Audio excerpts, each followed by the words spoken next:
S T کے سامعین کو میرا السلام علیکم۔ سامعین محترم، آج کل ہم سب لوگ رزق میں بے برکتی کا شکار ہیں۔ آئیے رزق میں بے برکتی کے اسباب پر نظر ڈال لیجئے۔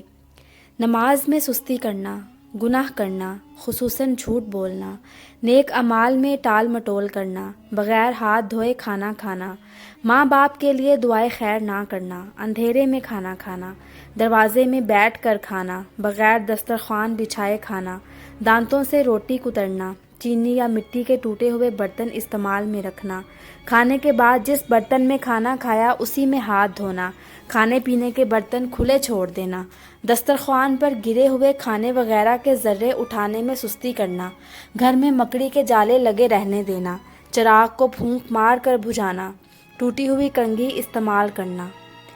روزی میں برکت کے طالب کو چاہیے کہ وہ یہ بے برکتی کے اسباب پر نظر رکھتے ہوئے ان سے نجات کی ہر ممکن کوشش کرے، اور یہ بھی واضح ہو کہ کثرت گناہ کی وجہ سے رزق میں برکت ختم ہو جاتی ہے، اس لیے گناہوں سے بچنے کی ہر صورت کوشش کریں، کیونکہ کثرت گناہ آفات کے نزول کا سبب بھی ہے۔ مشائخ فرماتے ہیں کہ دو چیزیں کبھی جمع نہیں ہو سکتی، مفلسی اور چاشت کی نماز، یعنی جو کوئی چاشت کی نماز کا پابند ہوگا وہ کبھی مفلس نہ ہوگا۔ غربت، بے روزگاری اور تمام مشکلات کا خاتمہ اس وقت ہوگا جب خوشحالی کے ذرائع کو اپنایا جائے گا۔ حضرت عائشہ رضی اللہ تعالی عنہا سے روایت ہے کہ حضور پاک صلی اللہ علیہ وآلہ وسلم نے فرمایا، روٹی کا ادب کرو۔ سامعین محترم، اب ان چیزوں کا ذکر کریں گے جن کی وجہ سے رزق میں برکت آتی ہے۔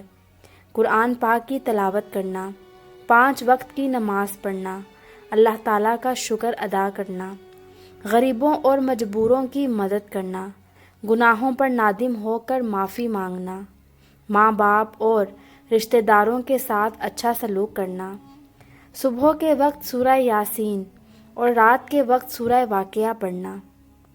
اگر آج ہم صدقے دل سے بے برکتی والی چیزوں سے اجتناب کرنے اور برکت والی چیزوں کو اپنانے کا تہیہ کر لیں۔